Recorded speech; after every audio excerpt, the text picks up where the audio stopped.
What is good, Ninja? OG over here from Player Essence, and welcome to another PE Nintendo Switch and gaming news video. Today, we have some awesome information for you guys, so let's go ahead and get right into it. Soulcalibur VI's theme is reboot, and it emphasizes enjoyment of sword fighting with a single button. So this is very interesting information. We got this from the weekly Famitsu article, and this is following all the information that came out from the Game Awards 2017. So let's go ahead and get right into it, and shout outs to Gamatsu for the roundup. So development was decided from the fact that it's the 20th anniversary, and there are still no 3D weapon-based fighting games on current generation hardware. The keyword is reboot. We reviewed previous entries and looked back on how users played and received each game. We wanted players to know the world of the original Soulcalibur by solidly depicting its story once again. Part of that is hope that not only current players, but also those who played in the past will return. 1586, the era of Soulcalibur, is an era of many unfinished tales. New characters will also appear. There will be important characters who have significant involvement in the story and such. Will there be guest characters?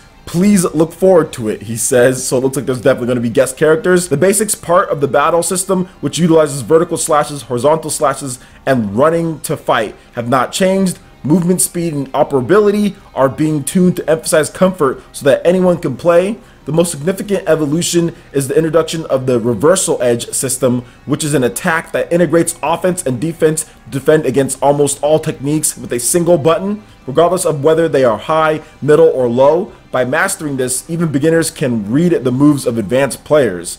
The game will emphasize how you can enjoy the fun of sword fighting with a single button. They are also fixating on production. Critical edges are also being prepared. While their command inputs were difficult in Soulcalibur V, they can be activated with a single button in Soulcalibur VI. There is a system called Soul Charge, which is paired with a critical edge system. You can power up for certain time by expanding the gauge. Soul Charge exclusive techniques are also being prepared. A lethal hit system is also being prepared for advanced players. By landing specific techniques with certain conditions fulfilled, you can perform powerful combos depicted through special production and slow motion. By doing this, you can destroy your opponent's equipment. If Mitsurugi's lower body equipment is destroyed, he will essentially only be wearing a loincloth. If Sophitia's hair accessories are destroyed, her hairdo will change.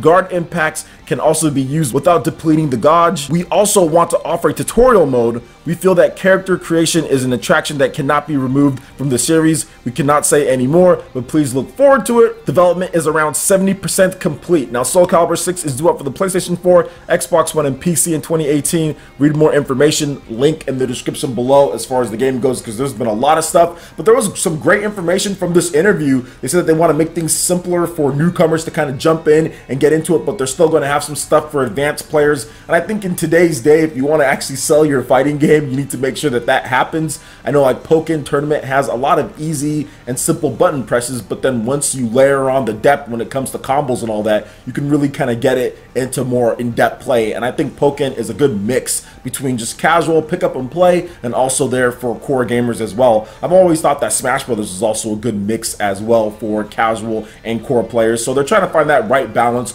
with Soulcalibur VI, and I definitely think that they're going to hit that. But some of the stuff that they said here with the critical edges, the reversal edge as far as it for casual players or more people just pick up and play, and then advanced techniques as well as far as the slow-mo combos and things like that. So what do you guys think about Soulcalibur VI so far as far as the game? Based on the information and the gameplay that we've already seen, I think it's going to be a solid Soulcalibur title. So let me know your thoughts in the comment section below. Alright, and moving into the next article here, Final Fantasy 15 version 1.20 update is available, and it adds the much needed character swapping features, so you can swap between Noctis, Gladio, Prompto, and Ignis in the main story. Now, the version 1.19 and 1.20 updates for Final Fantasy 15 are now available, adding the late November announced character swapping feature to the game. Here are the patch notes. So, implementation of character swap feature available in Ascension techniques, conclusion of online support for timed quests, addition of compatibility with episode Ignis, addition of pieces of multiplayer expansion Comrades and episode Ignis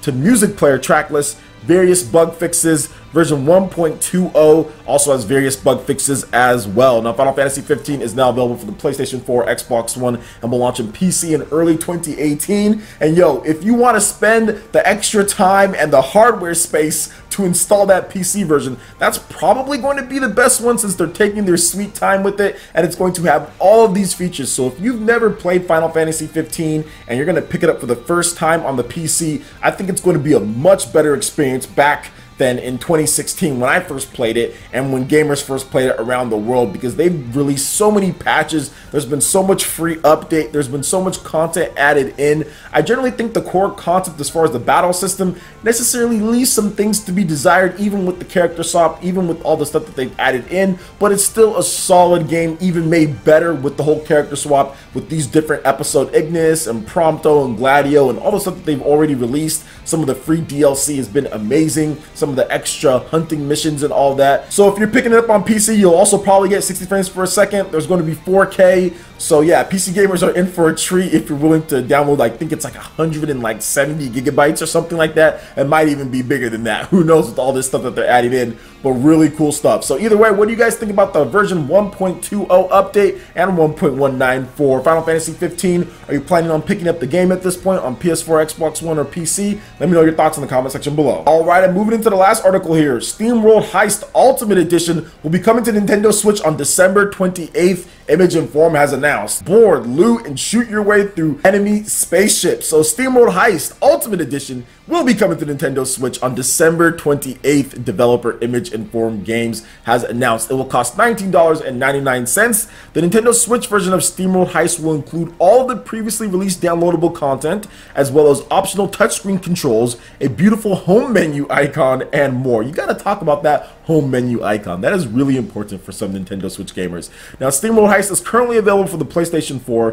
PS Vita, Wii U, 3DS, PC, Mac, Linux, and iOS. Here's an overview of the game via the Steam page. So in Steamworld Heist, you command a Steam-driven pirate crew in a series of epic tactical shootouts. It's turn-based strategy with a twist. You manually aim guns on your robots, allowing for insane skill shots and bullet-bouncing action. As a captain, you will board, loot, and shoot your way through enemy spaceships, overcome the challenges of the vast frontier by upgrading your recruits with unique abilities, weapons, and even stylish hats. Here are the key features of the game: strategy focused on skill rather than chance, procedurally generated levels, 15 to 20 hours of playtime followed by New Game Plus. Kind to newcomers, deep and challenging for veterans, soundtrack by Steam-powered Draft. And yeah, you can check out the announcement trailer here as well. And Steamworld, as far as the games go, have been some of my favorite experiences. I love Steamworld Dig on the Nintendo 3DS when it originally came out. I played the Wii U version. Steamworld Dig 2 is one of the best games on the Nintendo Switch, period. I don't care if it's big third-party developer or independent, smaller third-party developers.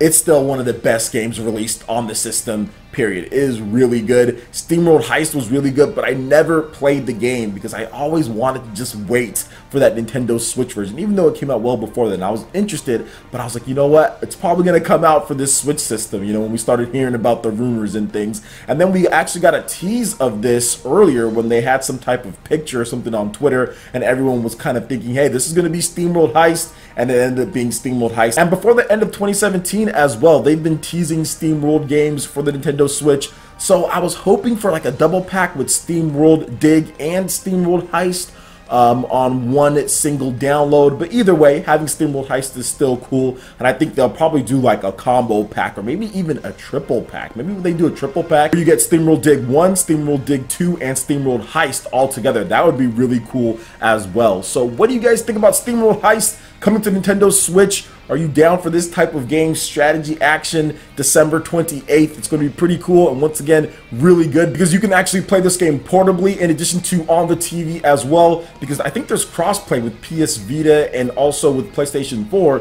so it pretty much eliminates that if you haven't played the game yet. I think it's pretty cool to pick it up on the Nintendo Switch. So let me know your thoughts on Steamworld Heist coming to the Switch. Comment section below. Alright, Ninja, that wraps it up for this video here. Go ahead and check out the links in the description below. We've got Facebook, we've got Twitter. Go ahead and give us a like and a follow on our social media. Really helps us spread the content of Player Access across the interwebs in addition to YouTube. Also, make sure you check out our Patreon and YouTube live gaming page and consider supporting Player Essence. When you do so, it gets you access to all sorts of cool benefits, perks, rewards, and emotes via YouTube sponsorship. So check out the link in the description below and consider supporting Player Essence right here on YouTube. Hit that like button if you did like this video. Lets me know you guys want more content like this going forward in the future. And subscribe to Player Essence for the latest RPG, Japanese, and Nintendo gaming news. Thank you so much for watching, and we'll catch you in for the next video. Peace.